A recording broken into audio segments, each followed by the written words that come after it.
मला वाटतं नवी मुंबई महापालिकेने अचानक जवळजवळ 22,000 लोकांना सर्वेक्षण करून या ठिकाणी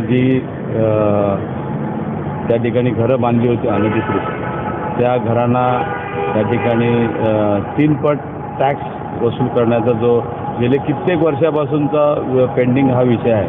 आणि जवळजवळ ही जी लोकं आहेत ते 25-30 वर्षापासून या ठिकाणी राहत आहेत, टॅक्स भरत आहेत आणि त्यांना आता ते 3 पट दंड आकारून हे करण्याचा जो निर्णय, मला वाटतं 4 वर्षापासून या इकडे कुठली बॉडी नाही, इथे निवडणुका झालेल्या नाहीत, लोकप्रतिनिधी नाहीत.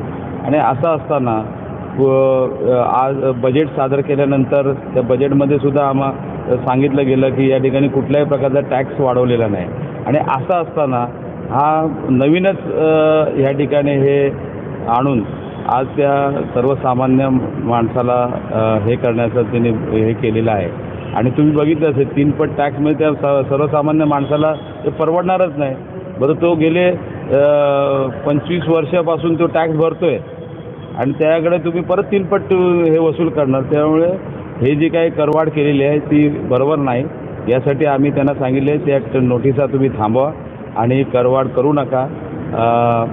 भविष्यामध्ये नगरपालिका ज्या वेळेला इलेक्शननंतर नवीन बॉडी जेव्हा येईल त्यावेळेला त्या धोरणात्मक निर्णय घेऊ. त्यावेळेला तोपर्यंत हे थांबवावं अशी विनंती त्यांना प्रशासनाला केलेली आहे. म्हणजे तुम्ही असं म्हणाल की धोरणात्मक निर्णय आहे तरी महापालिका स्वतःच्या हट्टाबाई किंवा युडीच्या सांगण्यावर आज तुम्ही बघितलं असेल तुम्ही बजेट लोकांना भूलथापा घालून की आम्ही करवाढ केली नाही. मग ही कसली करवाढ तुम्ही करता? आज 22,000 लोकांना नोटिसा काढलेल्या आहेत. म्हणजे आता त्याचे टप्प्याटप्प्याने सुरू केलेले आहेत.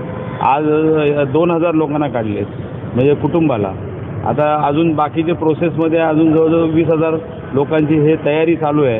असं असताना जर तुम्ही करवाढ करत नाही, बजेटमध्ये केलेली नाही, असं असताना ही करवाढ तुम्हाला कोणाला तुम्ही हे केलेलं आहे, कोणाच्या आदेशाने केलेलं आहे?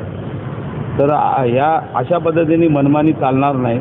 आणि शेवटी जनतेच्या ह्याच्यामध्ये तुम्ही जर बघितलं असेल सर्वसामान्य माणूस हा 3% 3 पट हे भरूच शकत नाही. त्यामुळे ही त्याला स्थगिती द्यावी आणि हे सर्व काम थांबावं अशी आम्ही प्रशासनाला विनंती केली. खरं तर आपण बघत असाल प्रत्येक वेळी या ठिकाणी काही नेते येतात आणि सांगतात की करवाढ करू नका अशा प्रकारचा अर्थ झाला जरा अशा प्रकारची करवाढ त्यांच्या पण आता सत्ताधारी इथे बसलेले आहेत, ते काय झोपलेले आहेत का? तुम्ही त्या खात्याच्या मंत्र्याकडून ते स्टे का ना आणू शकत?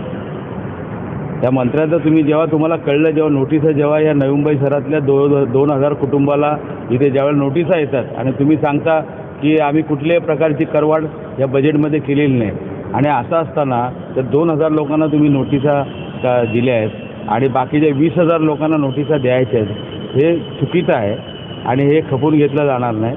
आणि आज ह्या पद्धतीने नाहीतर आम्हाला जनतेसाठी रस्त्यावरती यावं लागेल. काय तुम्हाला आश्वासन दिलं जातं? काय सांगितलं? आज आम्ही त्यांना सांगितलेलं आहे हे तुम्ही चुकीचं काम करू नका. प्रशासकीय राजवट जरी असली तरी आज लोकप्रतिनिधी म्हणून जाब विचारणारे जनता या ठिकाणी आहे. आणि या पद्धतीने जर तुम्ही काम करणार असाल तर मला वाटतं येत्या निवडणूकसुद्धा त्यांना महाग पडेल.